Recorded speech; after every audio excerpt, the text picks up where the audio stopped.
pagi. Sebelum memulai pelajaran, mari kita berdoa terlebih dahulu ya. Oke, menyiapkan diri untuk berdoa. Berdoa, mulai. Sebelumnya, Ibu ingin mengetahui kesiapan belajar kalian untuk pertemuan hari ini. Jadi, kita akan melakukan tes diagnostik dulu ya. Oke, di postingan selanjutnya ada tes diagnostik di Google Classroom. Silakan kalian akses. Di situ ada link untuk tes diagnostiknya berupa G-form. Bisa kalian isi mulai dari sekarang. Baik, sudah selesai? Oke. Baik, di sini Ibu akan menampilkan PowerPoint ya. Oke, di pertemuan sebelumnya kalian sudah belajar mengenai bangun ruang, tentang definisi, kemudian jenis-jenisnya, kemudian menghitung luas permukaan dan juga volumenya. Nah, Ibu pengen mengetes nih tentang pemahaman kalian tentang definisi bangun ruang. Ada yang mau menyampaikan pendapatnya? Oke, silakan. Bangun yang memiliki ruang atau volume. Oke, bagus. Ada yang lainnya? Oke, silakan. Suatu objek yang memiliki dimensi. Oke, good. Ada yang lain? Bangun ruang yang memiliki volume. Oke, siap. Jadi, pada dasarnya definisi bangun ruang adalah bangun 3 dimensi yang memiliki ruang dan juga ukurannya panjang, lebar, dan juga tinggi. Oke, saya akan berikan satu kondisi seperti ini. Suatu kontraktor atau desainer sebelum membangun rumah atau bangunan, pasti kan mereka mendesain dulu kan ya. Nah, pernah nggak kalian terpikirkan bagaimana kontraktor dan desainer itu mengestimasi biaya yang diperlukan? Jadi menggunakan luas permukaan bangun ruang dari bangunan itu ya? Ya. Nah, kemudian apa yang dimaksud dengan luas permukaan bangun ruang? Silakan. Luas permukaan adalah jumlah luas bidang yang membangun ruang bidang tersebut. Oke, bagus. Jadi, pada dasarnya definisi luas permukaan bangun ruang adalah jumlah sisi-sisi dari bangun datar yang membentuk bangun ruang tersebut. Betul? Betul. Oke, luas dari alas suatu bangun ruang disebut? Luas. Kemudian luas dari selimut bangun ruang disebut?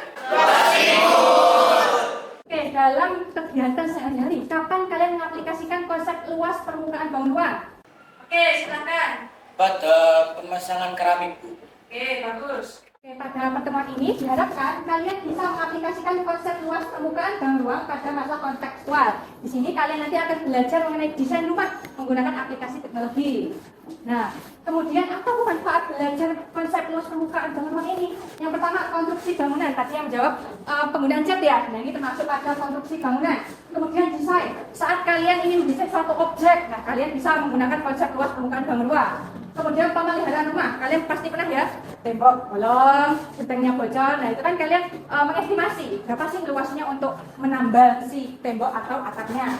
Kemudian pada industri manufaktur, pada produsen pasti mereka akan mendesain kemasan ya. Nah mereka mengestimasi menggunakan luas permukaan bangun ruang. Kemudian pemecahan masalah sehari-hari, tadi ada yang menjawab ya, penggunaan kertas kado untuk membungkus hadiah. Nah ini termasuk manfaat dari penggunaan konsep luas permukaan bangun ruang. Karena kalian calon generasi emas ya 2045, jadi diharapkan melalui pertemuan ini kalian bisa mengembangkan daya berpikir kritis, kemudian kreatif untuk memecahkan masalah di masa yang akan datang. Pernahkah kalian memperhatikan bangunan-bangunan yang pernah kalian amati mungkin di jalan, saat berangkat sekolah, itu pernah enggak? Mayoritas berbentuk bangun ruang apa? Nah, jadi terdiri dari bangunan apa saja? Mungkin saya punya gambar ini. Jadi terdiri dari bangunan apa aja?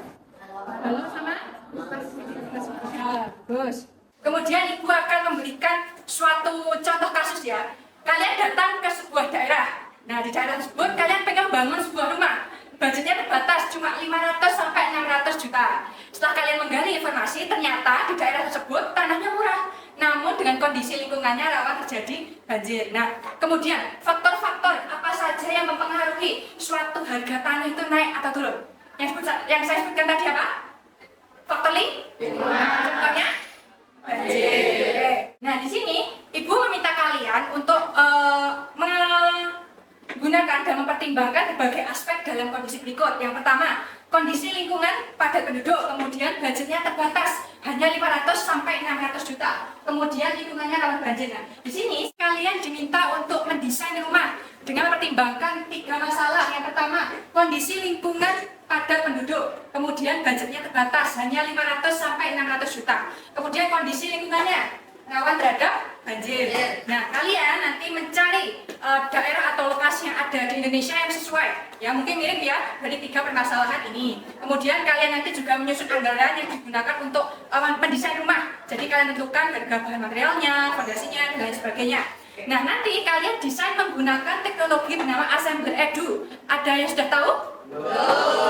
Assembler Edu itu aplikasi untuk mendesain dalam 3 dimensi. Nanti disajikan atau berbasis augmented reality. Nah, selanjutnya di sini ada contoh desain rumah, bisa kalian scan. Sudah? Nah, desain rumah yang ada di situ apakah sudah menyelesaikan permasalahan yang diberikan di awal tadi? Ada yang mau mengungkapkan pendapatnya? Menurut kalian desain tersebut sudah menjadi solusi dari 3 permasalahan tersebut apa belum? Belum, karena belum berikan solusi masalah banjir. Ya, betul. Jadi desain rumah yang ada di situ belum memenuhi solusi untuk 3 permasalahan ini, terutama pada lingkungan rawan banjir. Baik, berdasarkan tes diagnostik tadi yang di awal, didapatkan hasil sebagai berikut ya. Ini adalah kelompok-kelompok baru untuk mengerjakan RKPD. Silakan kalian untuk bergabung ke kelompok sesuai pembagiannya ini. Ada kelompok tinggi A, kelompok tinggi B, kelompok tinggi C, kemudian ada kelompok sedang A, kelompok sedang B, kemudian kelompok sedang C. Silakan untuk berpindah. Oke, selanjutnya kalian silakan mengakses Google Classroom. Di situ terdapat live worksheet ya.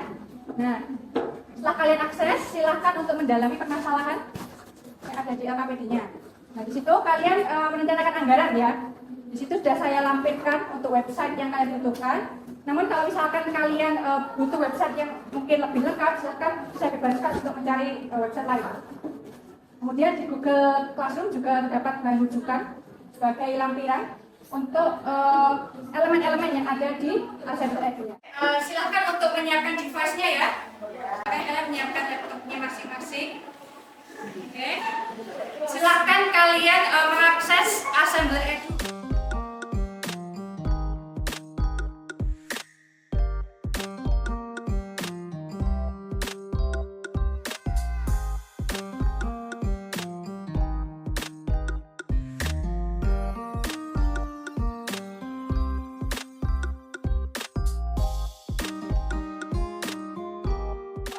Ibu akan menunjuk salah satu kelompok untuk mempresentasikannya di depan kelas.